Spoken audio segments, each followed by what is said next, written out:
عبداللہ بن عباس رضی اللہ عنہ سے روایت ہے، نبی صلی اللہ علیہ وسلم نے عباس بن عبد المطلب رضی اللہ عنہ سے فرمایا، اے چچا جان عباس، کیا میں آپ کو کچھ عطا نہ کروں؟ کیا آپ کو کچھ عنایت نہ کروں؟ کیا میں آپ کو کوئی تحفہ پیش نہ کروں؟ کیا میں آپ کو 10 اچھی خصلتوں والا نہ بنا دوں کہ جب آپ یہ عمل کریں تو اللہ تعالیٰ آپ کے اگلے پچھلے پرانے نئے انجانے میں اور جان بوجھ کر کیے گئے تمام چھوٹے بڑے پوشیدہ اور ظاہر گناہ معاف فرما دے؟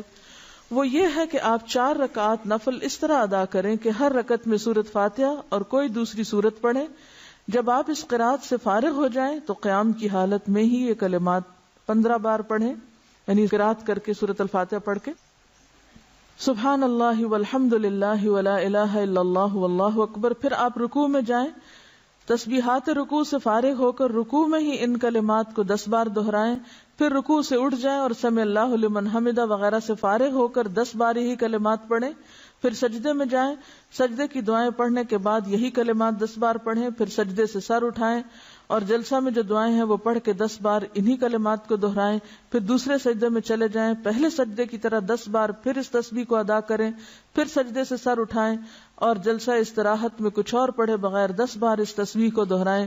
ایک رکعت میں کل 75 تسبیحات ہوئی۔ اسی طرح 4 رکعات میں یہ عمل دہرائیں۔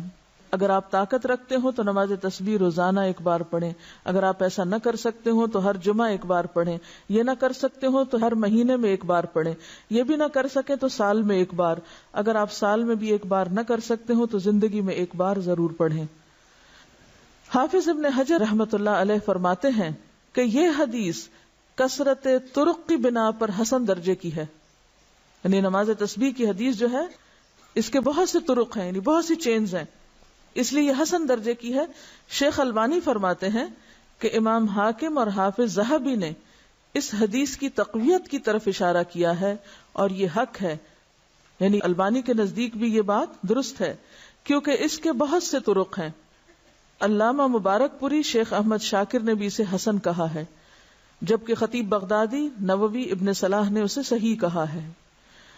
بعض اوقات صحیح لغیر ہی ہوتی ہے، یعنی ایک چین میں اگر ایک چیز کی کمی تو دوسری میں وہ نہیں، تو ایک کی کمی دوسرے نے پوری کر دی تو وہ حسن کس درجے پہ آ گئی؟ صحیح کے، لیکن وہ صحیح لذاتی ہی نہیں بلکہ لغیر ہی ہے، یعنی خود سے صحیح نہیں تھی بلکہ دوسری چین نے اس کو صحیح بنا دیا۔ نماز تسبیح میں تسبیحات تشہد میں التحیات سے پہلے پڑھیں، بخلاف دوسرے ارکان کے، ٹھیک ہے؟ باقی تو یہ نا سورۃ فاتحہ وغیرہ پڑھ کے تلاوت کر کے پھر تسبیح پڑھیں، اسی طرح سجدے کی تسبیح پڑھ کے پھر یہ تسبیحات پڑھیں، سمع اللہ لمن حمدہ کہہ کے پھر تسبیحات پڑھیں، سجدے کی تسبیح پڑھ کے پھر یہ تسبیحات پڑھیں، اسی طرح دوسرے سجدے سے اٹھ کے پڑھ کے پھر اٹھیں۔ لیکن تشہد میں آپ کیسے پڑھیں؟ تشہد سے پہلے، بخلاف دوسرے ارکان کے۔ نماز تسبیح کے بعد پڑھی جانے والی دعا کی سند سخت ضعیف ہے، معلوم نہیں وہ کون سی دعا ہے، میرے علم میں تو نہیں، بہرحال جو بھی لوگ کو خاص دعا پڑھتے ہیں وہ ضعیف ہے۔ اس کے راوی عبد القدوس بن حبیب کو حافظ ہیثمی نے متروک اور عبداللہ بن مبارک نے کذاب کہا ہے۔ یاد رہے کہ اس حدیث شریف میں نماز تسبیح کو باجماعت ادا کرنے کا ذکر نہیں ہے، صرف انفرادی عمل کے طور پر نبی صلی اللہ علیہ وسلم نے اپنے چچا جان کو اس کی ترغیب دی ہے، لہذا جو مسلمان نماز تسبیح ادا کرنا چاہے اسے چاہیے کہ پہلے نماز تسبیح کا طریقہ سیکھے، پھر اسے تنہائی میں اکیلا پڑھے۔